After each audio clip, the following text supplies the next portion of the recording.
पढ़ाई में मन नहीं लगता, पढ़ा हुआ याद नहीं रहता, बार बार मन भटकता है, क्या करूं? ये वो मैसेज है जो हमें प्रतिदिन प्राप्त होते हैं। इस समस्या का सामना अक्सर तैयारी करने वाले छात्रों को करना पड़ता है। आज हम इस समस्या को समझने का प्रयास करते हैं और आशा है कि काफ़ी हद तक आपकी समस्या का समाधान आपको मिल जाएगा। तो सबसे पहले उन कारणों को देखते हैं जिनकी वजह से अक्सर पढ़ाई में मन नहीं लगता। अक्सर हम जो पढ़ रहे होते हैं उस पर ठीक से फोकस नहीं करते। मतलब कि जब हम गणित पढ़ रहे होते हैं तो मन में अंग्रेजी चल रही होती है और अंग्रेजी के समय गणित। ध्यान रखिए, एक समय में सिर्फ एक ही जगह मन लगाइए तो रिजल्ट 100% मिलेगा। आपको पता है ना, यदि सूर्य की किरणों को भी हम फोकस करें तो कागज जलने लगता है। यह है फोकस का महत्व। तो आगे से जो भी पढ़ें पूरा ध्यान वही रखें। 100% ध्यान तो 100% रिजल्ट रहेगा।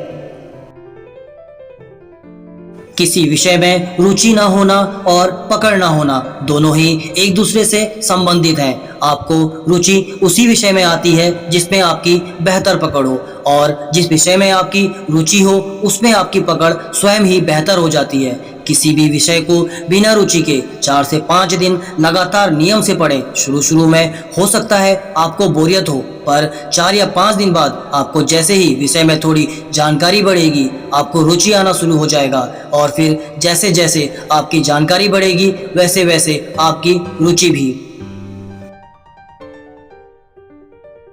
अक्सर हम ऐसा करते हैं कि हर अच्छी लगने वाली किताब को खरीदते जाते हैं और इस तरह से हमारे पास किताबों का ढेर लग जाता है। माना कि किताबें अच्छी मित्र होती हैं, परंतु मत भूलिए अधिक मित्र और अधिक किताबें आपके दुश्मन होते हैं।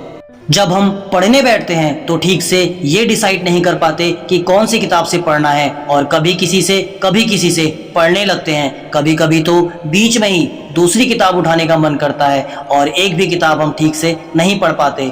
इससे बचने के लिए एक ही बार में आप निश्चित किताबें चुन लें तथा बाकी किताबों को उठाकर रख दें। फिर उन्हीं किताबों को पढ़ें और दूसरी किताबों के बारे में तब तक ना सोचें जब तक आप पहली वाली पूरी ना कर लें।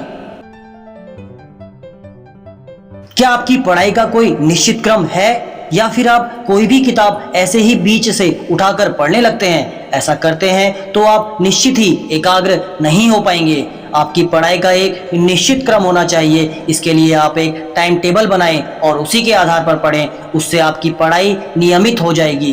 कोई भी किताब ऐसे ही बीच में शुरू ना करें और बीच में ही ना छोड़ें। जो किताब पढ़ने के लिए चुने हैं उसे नियमित तौर पर पढ़ें और एक से ज़्यादा किताब पढ़ने के लिए अलग अलग समय निश्चित करें तथा उसे टाइम टेबल के हिसाब से ही पढ़ें। क्या आपका कोई निश्चित लक्ष्य है या आप यूं ही पढ़े जा रहे हैं? ये तो उसी प्रकार है जैसे आपको पता नहीं कि जाना कहाँ है और आप चले जा रहे हैं। जब लक्ष्य निर्धारित ही नहीं होगा तो मंजिल पर पहुंचेंगे कैसे? ऐसे में आप ये डिसाइड नहीं कर पाते कि आपको पढ़ना क्या है, क्योंकि आप तो सारी किताबें पढ़ना चाहते हैं और सभी परीक्षाओं का पैटर्न अलग अलग होता है। इसलिए आप कभी किसी एक को ठीक से नहीं पढ़ पाते। आपका मन भटकता रहता है। कभी ये एग्जाम आया तो ये पढ़ ली, वो एग्जाम आया तो वो पढ़ ली।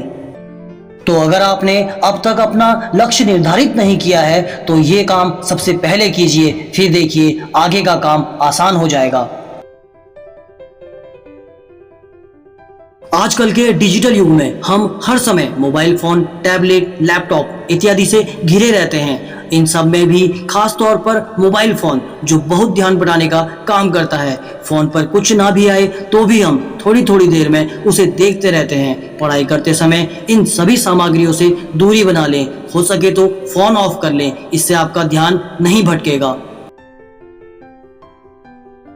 आपके मित्र प्राइवेट सेक्टर में हैं या उनका खुद का बिजनेस है और आप लगे हैं परीक्षाओं की तैयारी में, तो उनका और आपका क्षेत्र बिल्कुल अलग है। जब वो पार्टी एंजॉय करेंगे तो आपका भी मन कर सकता है कि उनके साथ एंजॉय करें, जिससे आपका ध्यान भटक सकता है। यदि हो सके तो कुछ ऐसे मित्र बनाएं जो तैयारी कर रहे हों। उससे आपको 2 फायदे होंगे। पहला, आपको कंपटीशन मिलेगा जिससे आपकी तैयारी अच्छी होगी, और दूसरा, आपका ध्यान नहीं भटकेगा।